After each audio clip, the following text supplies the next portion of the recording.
Hello everyone, welcome to yet another day in this, the Clown Decade. The decade where things are only going to get worse before they get better. And today we are once again talking about how if you think you hate journalists, you clearly don't hate them enough. Now, I'll let Nigel Farage kickstart this story. But I've now decided, Tom, in the light of what's happened, that I will fly out to America this week. I will go and see my friend, and I'll do it. I'll listen to his acceptance speech at the convention on Thursday, and I'll do it not just as a friend, but I'll do it because we have to stand up for democracy. We have to stand up for people to be able to campaign. So there you go. Obviously, everyone knows by now, Donald Trump had an attempt on his life and got away with it with a hole in the ear. And Nigel Farage has said he will go over to America to show his support for Trump and show his support for one of his friends who, as we say, nearly died, and who is also, by the way, likely to be the next president of the United States. And as Nigel Farage says, show his support for someone who is campaigning even in the face of death. So, ex-assistant of Michael Fabricant, who was a Tory MP, Ben Harris, who is obviously a bit disgruntled that Michael Fabricant lost his seat due to reform, has said never underestimate the ability of Nigel Farage to try and make something, literally anything, all about him. Again, as I said, this actually has very little to do with Farage. Farage is going over to show his support for someone else. This is a relatively selfless act. Again, he was brought on to be interviewed about the Donald Trump assassination because he is a personal friend of Donald Trump. It's not like he asked to be on GB News to make it all about him, and he didn't make it about himself. This is just very petty, but far from the worst reaction to this. As some journalists were trying to point out that this is very close to the date of the King's speech, and since Trump's speech is on Thursday, presumably this means Farage will be flying out over to the US for the entire week, and so will probably be missing the King's speech, again, according to journalists. And some leftists took this presumption and ran with it as gospel truth. As there are tweets like this with thousands of likes. Of course you just forget your responsibilities in Parliament, the debate on the King's speech, and your constituents not adapting too well to the job. And naturally, this narrative that he would be missing the King's speech grew ever larger. With this tweet getting 30,000 likes, Nigel Farage, who attempted 8 times to become an MP, misses the UK's state opening of Parliament today. I'd like to point out that this tweet was made on the 16th of July. The state opening of Parliament was on the 17th, so already this is a lie. Instead of representing his constituency of Clacton, he's flown halfway around the world to attend the Republican convention and grift for Donald Trump.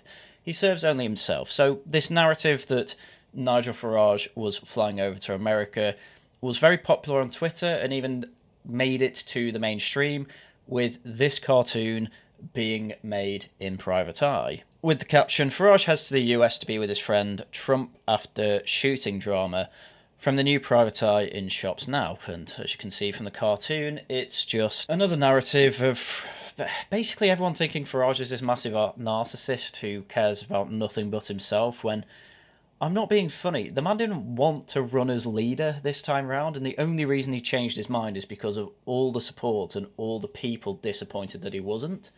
And so he said, fine, I will risk my job at GB News, which to be fair he's got back, make sacrifices in my life so that I will serve you as MP. And they think that this is disproven by going over to have good relations with, the likely next president after he nearly got killed. I suppose to be fair to Private Eye, they're not saying he's missing the King's speech here, so at least they didn't lie, because as you can see from this selfie from, I say selfie, very boomer selfie from Richard Tice, Farage was actually there for the King's speech. So this narrative that he wasn't there for the state opening of Parliament, that he was missing the King's speech, total nonsense. Total, complete and utter nonsense. From what I could tell, BBC Verify didn't even try and correct this online conspiracy theory. Journalists who said, oh, he's probably going to miss the King's speech, didn't bother to correct themselves. I can imagine in 2 or so years, people are going to bring up the point that, oh, Farage couldn't even be bothered to go to the first state opening of Parliament when he became an MP. Will still be a talking point, because no one bothers to correct this. And leftists literally live in their own world, because they have a completely fictitious idea of who Farage is as a man. They think he's an evil, self-serving racist, when in reality, he's just a normal guy who has a bit of an ego, because that's what you need to be a politician. Anyway, since this is a video about Farage, I'll let him transition us to the next section of the video. Well, I tell you what, this is pretty impressive, isn't it? King's speech this morning, and here I am in Milwaukee. Oh, hello. Yep, Farage made it over to the US after the King's speech, as he clearly said. And he will be in Milwaukee at the RNC, as well as, interestingly, ex-Prime Minister Boris Johnson, pictured here with Trump, where they obviously discussed Ukraine, because that's probably Boris Johnson's most proud part of his time in Downing Street. And of course, Liz Truss was also there, because according to her 10 Years to Save the West book, one thing she thinks that needs to be done, especially for people in her position as an ex-MP and obviously ex-PM as well, is to actually make an international coalition of right-wingers to effectively defend general Western traditional values, which I think is an absolute fine thing to do. So I'm glad all three of these people are here, but obviously we'll concentrate on Farage. He was interviewed, I think, by one of my most hated journalists at this point, Emily Maitlis, in the evening after the RNC convention for the day. And no doubt this is going to be one of those videos that is 2 minutes that, due to my reaction, is going to end up being about 50 minutes long. So let's get into it. Nigel Farage, what are you doing here? It's been a busy day. King's speech this morning, and here, well, I had to come. I mean, you know, Trump, I've been friendly with him for all these years, and he's just survived an assassination attempt, so I thought I'd come and say hello. It's why you got to admire Farage. First thing he says in the interview, first thing he's asked is why you're here, and first thing he says back is, well, effectively implying I loved being at the King's speech this morning. Instantly getting out there that I was at the King's speech, all that nonsense on Twitter and from certain journalists saying that I wouldn't be there, proving them wrong straight away, and also showing that he's thinking about Britain before anything else. Really good start, but obviously it's the type of thing that gets completely ignored by leftists. Oh, why are you here? Yeah, it's pretty obvious why he's here, actually. His friend got shot. Did he ask you to come? There were people around him that thought it was the right thing that I came. I thought you were giving all your time to Clacton now as its newest MP. Good God, Maitlis, like, extenuating circumstances. This is the type of thing where it's already kind of implied why this question doesn't need to be asked. Oh, why are you here? I thought you were going to spend all your time for the Clacton and people of Clacton. Yeah, my friend got shot. He also happens to be likely the next president of the United States. Probably a good idea to have good relations with them. You know, that probably is actually going to help Clacton by keeping one of the biggest allies that we have on side and extremely friendly in these very, very trying times. Well, I'm allowed to come to America on a trip like this, particularly in these circumstances. I mean, I had planned to come originally to America and to be here for a few months. And I made a decision, no, I'm going to run for Clacton. But given the circumstances, it was right that I came. Yeah, good answer. Very good answer, in fact. In fact, making the point that I'd planned to come to America for a few months to support Trump in his campaign, but I made a massive sacrifice by not coming along to campaign with Trump and instead serve the people of Clacton. Great answer. And again, yeah, keep pointing out the ex-president, presidential candidate, and likely next president again just got shot. That's pretty serious. There was an attempt on his life. You know, having support in a time like that, pretty important. Because at one point you said you wouldn't be running in Clacton because you wanted to give your time to the US, but now you are the new Clacton MP, but are here in the US just, 2 weeks after getting elected? Because this feels more exciting? Such a slimy journalist. As I say, if you think you hate journalists, you don't hate them enough. This is once again just an example of, I hate you, all I want to do here is say that I hate you. All this is for is to signal to my other friends in London and the people on Twitter that I am actually a good person because I hate Nigel Farage. This isn't asking him anything interesting. This is asking him the same thing over and over again. It's the question time thing all over again. Again, what was it? I think it was 10 or 11. I think it was 10 out of the 14 questions asked to Nigel Farage at the Leaders Question Time special were all variations on basically people just phrasing into a question the statement, I think you're racist and I hate you. Except obviously she's not really calling him racist, or I guess she is by association with Donald Trump, but she's saying, you're a liar and I hate you. Despite the fact that he's not lying. He's here for 2 days as he goes in to explain. No, I'm just here for a couple of days. That's it. I'll be back at the weekend. And no, I mean, look, what happened on Saturday could have been the most disastrous event. Yeah, again, this entire interview is just having to amazingly, genuinely amazingly, labour the point that Trump nearly died. Labour the point that Trump was nearly assassinated. Labour the point that, yeah, when a friend and potential next president of the United States nearly gets killed, going over to show support is a very good diplomatic thing to do. And it's even just good on a friendly level. On a personal level, it is a good thing to do. And they're trying to make out like Farage is some evil person for doing it. Again, he's only there for a couple of days. And there's this massive assumption that the people of Clacton think that this is a massively stupid idea. I have seen no evidence whatsoever that people who voted for Farage think that this is a bad idea. But why did he need you? Well, that's a matter for, his team to answer, not me. Just to translate that answer for you, he was probably asked to come over by the team. He was probably given a reason by Trump's team, but he's not passing over that reason because he wants it up to Trump's team to say what that is when they feel comfortable doing it. And that might be never. No, listen, it was right that I came. Right for who? It was the right thing to do. I have friends. I don't know whether you do or not. Maybe you don't. But I have friends, and when they're in having a tough time, it's right to go and support them. I love how he had to turn that round on him. Who's it right for you to come here? Who's it right for? And he just has to say, well, everyone. What do you mean? He has to literally explain what a personal friendship is to Emily Maitlis. Either because, as he points out, she might not have any friends. I mean, I doubt that. But also, it's just making her look like an idiot. Because she's asking a very stupid question there. Who's it right for to see your friend who's just been shot? What kind of question is that? And is that the sense you've got, that he's having a tough time right now? He nearly died. Do you think he's having a tough time right now?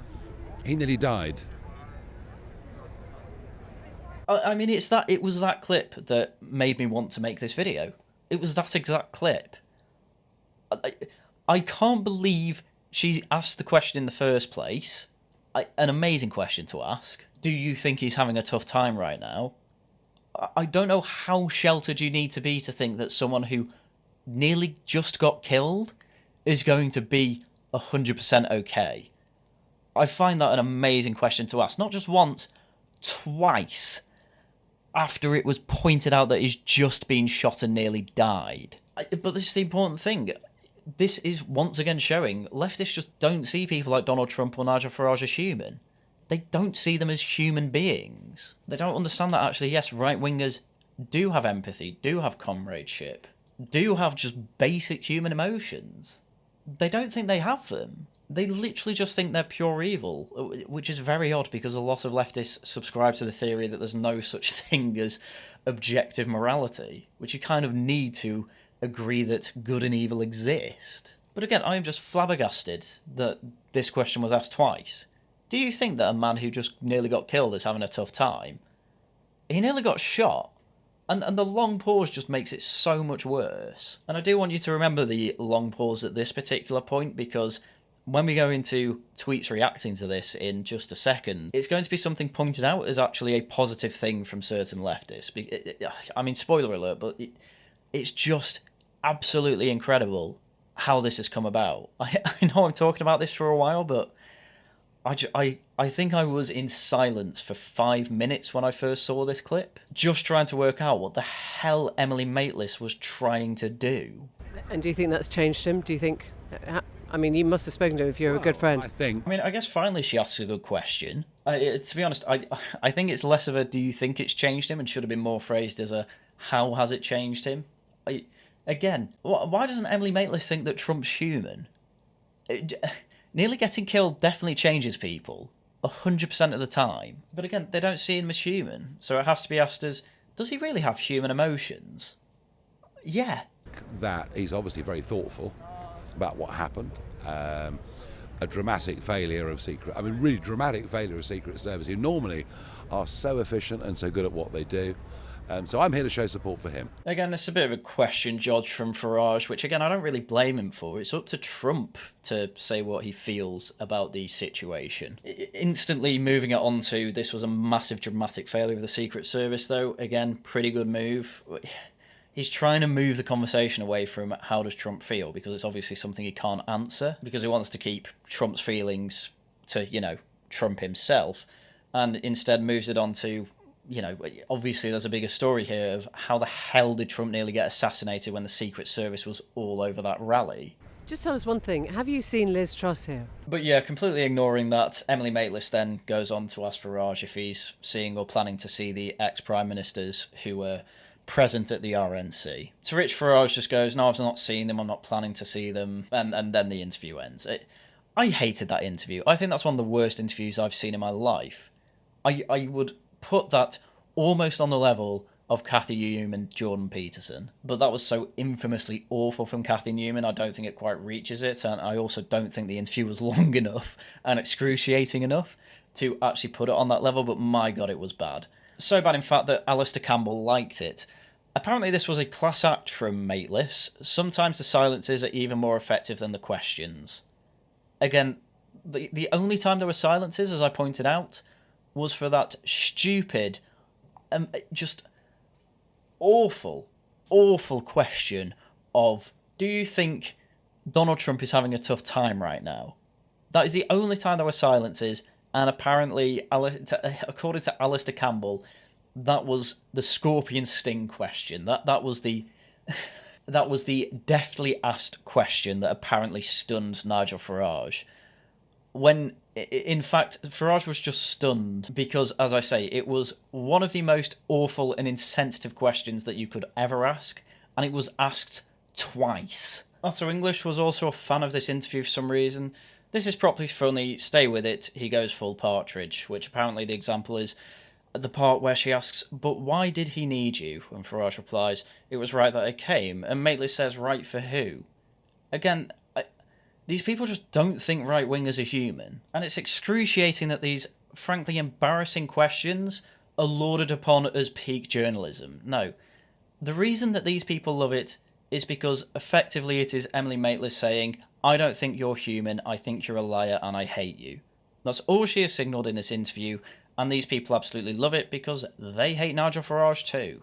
Anyway, that was the leftist reaction. As pointed out as usual, as we all know, they all hate Farage, they don't want any proper scrutiny, they just want a media that says, you see these people that you like? They're great, we'll softball them. You see these people that we hate? We'll softball them too, but phrase the questions in such a way that it makes it clear that they're either liars, racists, sexist, whatever, they're evil, and we hate them. And you agree with that, so you're going to keep watching this. And this is why we're in such a mess with the media these days, though to be fair, from what I've read of history, that's pretty much how the media have always been. But because Farage feels like he did very well in that interview, which personally I think he did as well, he posted the clip of the parts where he has to explain to Emily Maitlis that he was shot, therefore he is obviously having a tough time, saying, sometimes I wonder why I bother.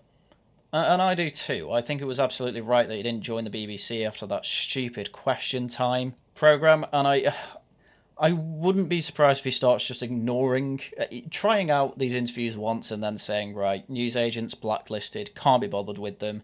If all they're going to do is call me evil and say they hate me, why would I bother? I already know. The audience already knows. There's nothing good to come out of it, so why would I bother? Anyway, I'll finish this video off with someone who, at the very least, claims to live in Clacton on Twitter, saying, I live in Clacton and I don't expect Nigel to give up his personal life or travelling abroad just because he's our MP. I noticed Starmer has just been jollying around on a private jet to watch the League of Nations kick a pig's bladder around a field.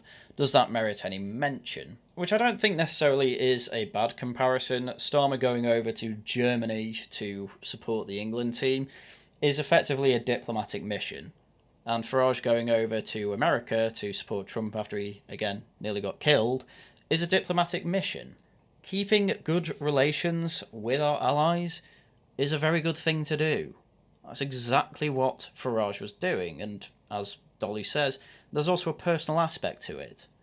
Going over to America for 2 days to show support for Trump, I highly doubt, is going to make anyone regret voting for Farage. It is a leftist narrative that anyone is going to care. Leftists only care because they hate Farage.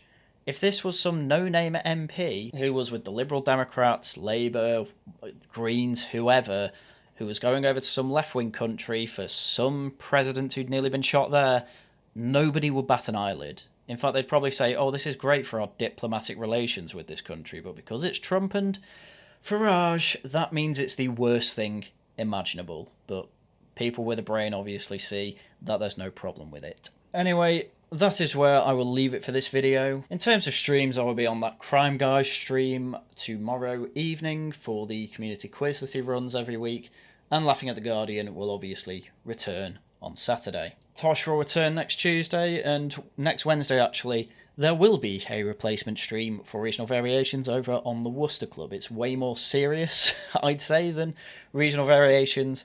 We are doing a 3-part series on British foreign policy in the 19th century, being hosted by good friend of the Worcester Club, Jack, who is going through British foreign policy issues with Russia, which we've already covered, and he will be moving on to Prussia/Germany, and then, of course, the United States of America in the lead up to World War I. So, if you're interested in that, go join us over at the Worcester Club, and also join us in the Discord, link down below, and also there is the Discord for me and my girlfriend, which we run, and on all these Discords we obviously have good banter, so please come and join.